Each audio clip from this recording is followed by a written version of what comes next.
आपल्या सगळ्या घरामध्ये एसीबीचे अधिकारी आहेत हे दाखल झाले, काय सांगाल त्याबद्दल? आपल्या जी मालमत्ता आहे किंवा घरं आहेत किंवा आपले भावांची घरं आहेत या ठिकाणी एसीबीची टीम जी आहे अचानक सगळ्या ठिकाणी अचानक दाखल झालेली, काय सांगाल त्याबद्दल? शिवसेना पक्षप्रमुख उद्धव ठाकरे साहेबांशी मी निष्ठावंत सैनिक म्हणून राहिलेला आहे.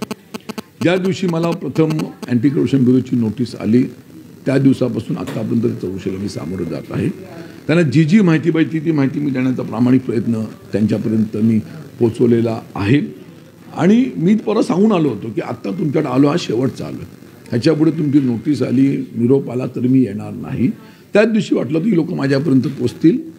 मला मिळाल्या माहितीप्रमाणे कालपासून ही मंडळी 2 दिवसापासून रत्नागिरीमध्ये आहेत. रत्नागिरीच्या एका हॉटेलमध्ये ते उतरलेत, तिथून माझ्याकडे आज येणार. ह्या सर्व माहिती माझ्यापर्यंत पोचलेली आहे. आणि मला माझी मानसिकता होती की वे माझ्या घरापर्यंत पोचणार, त्या अपेक्षेप्रमाणे ते आज माझ्या इथं केले आहेत. मूळ घरी आलेले आहेत, जिथं राहतो तिथं आलेले आहेत. एक पथक आहे, इथं एक पथक आहे.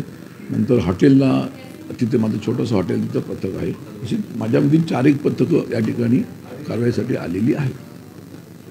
आज हे पथकं जे आलेले आहेत आपल्यावर भविष्यात म्हणजे येता काही गुन्हा दाखल होऊ शकतो काय आपल्याला? हां, होऊ शकतो. त्यांना कसं सत्ता आहे, त्यामुळे सत्तेच्या अनुषंगाने आम्हाला त्रास देणं करू शकतील सुद्धा. मला नाही माहिती, पण मी दोषी होऊ शकत नाही, कारण मी निर्दोष आहे. कारण मी काय आहे हे मला स्वतःला माहिती आहे, माझ्या कुटुंबाला माहिती आहे, माझ्या लोकांना माहिती आहे आणि माझ्या पक्षाला माहिती आहे. त्यामुळे मी कशालाही घाबरत नाही. तुम्हाला माहिती आहे की सीतेला सुद्धा अग्निपरीक्षा द्यावी लागली, तर मी तर काय, मी माणूसच तयारी आहे. आज आपल्यावर ही कारवाई होते, या पाठी तुमचा पक्ष तुमच्या पाठी ठामपणे 100%.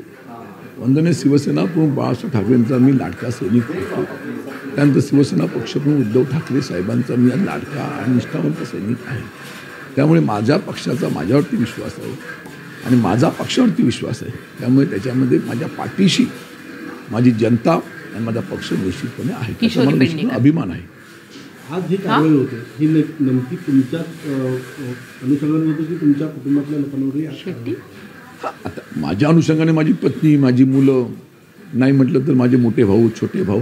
संजय, सुषमा अंधारे का बाइट होगा और किरीट सोमय्या का बाइट होगा? जर समजा आपल्याला गुन्हा दाखल करून अटक करण्यात येईल तर त्या कारवाईला सामोरं जायचं? 100%. मी याच्या आधीच सांगितलेलं आहे की मी या कारवाईला काय सब डाले होंगे, कारण मी कुठचा चूक केलेली नाही आहे, मी कुठं दोषी नाही आहे.